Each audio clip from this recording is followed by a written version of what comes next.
Ngayong umaga, pag-uusapan natin ang Magna Carta of Women at kung paano nito pinangangalagaan ng kababaihan sa workplace mula sa pantay na oportunidad at non-discrimination hanggang sa tamang benepisyo at proteksyon sa trabaho. Tama ka dyan, Prof. VP, at ipapaliwanag natin kung paano konkretong pinoprotektahan ng batas ang kababaihan sa hiring, flexible working arrangements, maternity leave, and safe working conditions para mas malinaw sa lahat kung paano nila may pagtatanggol ang kanilang karapatan sa trabaho. Alright, at Atty. Ruel Ilagan, welcome back to Rise and Shine Pilipinas, all the way from India. From How was India. Namaste, India. Namaste, India. Attorney, maaari niyo po bang ipaliwanag sa amin, sa ating mga manonood, sa ating mga ka-RSP, kung anong layunin ng Magna Carta of Women, lalo na pagdating sa pantay na oportunidad sa trabaho para sa mga kababaihan? So yung Magna Carta of Women, it was enacted in 2009. It's basically the answer of the state to the Convention on Elimination of All Forms of Discrimination Against Women. So in terms of employment, basically ang gusto ng Magna Carta of Women is to provide equal opportunities, equal access to resources, and elimination, of course, of gender bias in the workplace. Okay. Parang, ano ba, attorney, medyo broad ba si Magna Carta of Women? Kasi parang, feeling ko I can see that there are also other laws na kapag there's a specific scenario that is being experienced by women, merong sasaklawin si Magna Carta of Women na specific na law or Tama statute. ka doon. Tama yun. Ito yung general law that provides opportunities and rights to women. At makikita mo din, mayroong mga specific na batas that would answer to specific rights and violations. Okay, attorney, diretso muna tayo sa usapin sa trabaho. Ano po ibig sabihin ng pagkakaroon ng karapatan ng mga kababaihan pagdating sa hiring, promotions at career growth? Paano ito naiiba doon sa dati? Okay, so basically, equal access, equal opportunities. In terms of hiring, hindi mo pwedeng tanggihan yung babae sa pagtanggap mo sa employment just because of her gender. Pangalawa, in terms of promotion, hindi mo siya pwedeng tanggihan na i-promote dahil babae siya or maaaring buntis siya. So ito yung mga klase ng mga violation or discrimination. In terms of promotion or in terms of giving them leadership roles, hindi mo sila i-consider just because babae sila, kundi titignan mo yung kakayahan at hindi yung kasarian ng tao sa pag-promote sa trabaho. Okay, so ibig sabihin may discrimination if that will happen. Yes. So anong ibig sabihin ng non-discrimination sa workplace and what could be the situations na kung saan nilalabag niya ang Magna Carta of Women? Okay, so in other words, in terms of promotion or taking leadership roles, dapat yung kakayahan ng tao magiging basis mo in order for you to be promoted sa trabaho mo. Hindi yung kasarian niya, hindi dahil babae siya, hindi mo na siya ipopromote doon sa trabaho niya. In other words, same standards, same evaluation standards should be given or should be provided.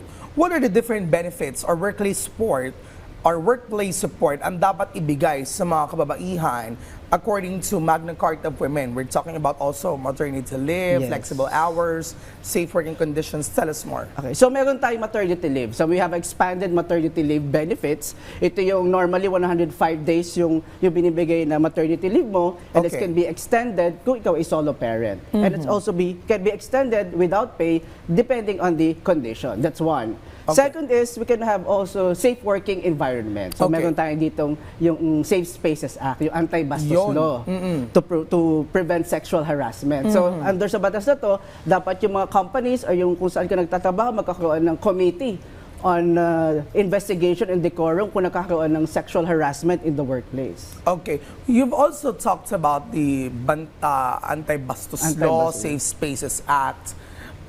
Recently, nagkaroon ng issue with from the House of Representatives, one of the representatives, specifically from Quezon City, that mentioned about an artist, Ann Curtis, and how she made remarks about what is about his feelings or initial feelings towards seeing this woman. And I understand also there was a statement released by Quezon City Mayor Joy Belmonte about this. And we're also talking about Magna Carta of Women. We're also talking about National Women's Month. What are your thoughts on this, attorney? So very timely yung issue na yon kasi of course March is considered to be the National Women's Month. And yung Quezon City very passionate na advocate yan. Oo. And gender equality. Very progressive In fact, when it comes very to that. progressive. Oo. In fact, we have a gender and development code in Quezon City. We have Na an isa ordinance. sa mga proponent nito ay, or proponents ito, ay yung nagsalitang representative. Yes, I heard, yes.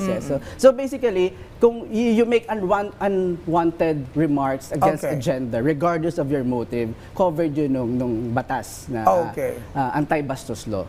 Ano ang pwedeng, what could be the legal proceedings on this in any cases that someone has to file a case, or is it just going to be like people will talk about it on social media and will die after, or is it something that people should look forward na dapat di na mangyari ulit to and someone has to be accountable for remarks like this? Yes, under the anti-bastos laws o Safe Spaces Act, mayroong criminal liability pag nag-violate ka ng mga acts or committed acts against the kapag public official. Yes, pag public official, of course. And of course, yung accountability mo, and of course you should be a role model. So, at ikaw dapat yung sumusunod sa batas, lalo na kung isa ka sa mga tao na gumawa at nag-aproba doon sa batas. Okay. Looking forward for National Women's Month, we're talking about Magna Carta of Women.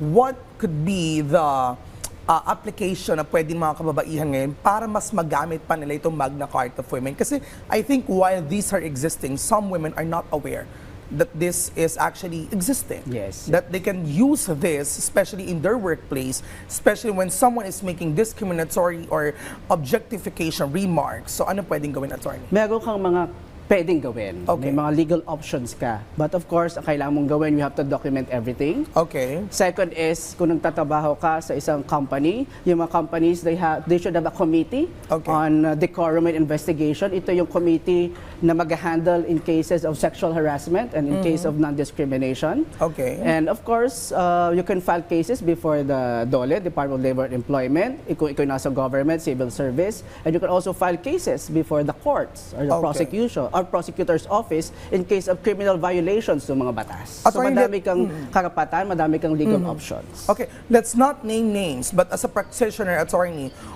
could you give us some instances na kung saan you've handled cases that very worst case scenarios for women? Sa Nasaklaw nito? labor cases. Okay. Okay, mayroong mga kliyente kami na pupunta sa office, sasabihin nila, they were terminated. Okay. Kung malalaman mo, ikikwento nila, makikita mo na they were terminated because unlawful, illegal dismissal, dahil buntis sila. So, in other words, bawal yun. Nangyayari pa rin pala ngayon. Yun. Very conventional. Yes. Dahil buntis sila, so either ayaw silang bigyan, syempre pagka buntis, magkaka-maternity leave ka. So, mawawala ka sa company. Babayaran din naman yun ng company initially. So, it will affect the operations. And malalaman mo, kaya pala talaga tinanggal, dahil buntis yung empleyado. Well, considering that this country, I must say, personally, is very patriarchal. The president is a man. The member of the church, the head of the church is a man. They say that the head of the family is a man. So very patriarchal. Pero when it comes to cases like this, attorney, may mga kababaihan kasi parang sabi na ko, parang ayoko na lumaban, talo kasi babae ako. On your cases, kumusta when it comes to the results or the verdict afterwards? Nananalo bang mga kababaihan ng cases like this? Yes, nananalo kasi madami tayong batas at clear naman yung batas. At maganda ngayon, nagiging aware yung mga tao na madami tayong batas in order to promote equality. So, meron kang karapatan, meron tayong batas at na-implement naman itong mga batas in order to protect women. Okay. Para sa mga kababaihan na maaaring makaranas ng diskriminasyon o hindi nabibigyan ng tamang benepisyo sa trabaho lalo, no? Ano pong mensahe, payo pwede natin bigay sa kanila, attorney? Ang payo ko, alamin natin na meron tayong batas, meron kayong protection, at meron kayong legal option para protektahan ang inyong karapatan. Okay, lagi nating iisipin, hindi ka babae lang, kundi babae ka. Ayun. Ako, attorney, I'm a woman at heart. May karapatan ba ako sa'yo? Hindi, joke lang. Kaibigan natin si attorney. Maraming salamat, attorney Roel Ilagan, sa pagbabahagi ng iyong kaalaman at paliwanag tungkol sa Magna Carta of Women. At sa ating mga ka-RSP, alamin po natin ang ating mga benepisyo at kung sakaling maranasan ang diskriminasyon o hindi makatarungang trato, huwag po tayo matakot kumilos at ipagtanggol ang ating mga sarili. Dahil sa dulo ng lahat, ang tanong ay dapat, legal ba?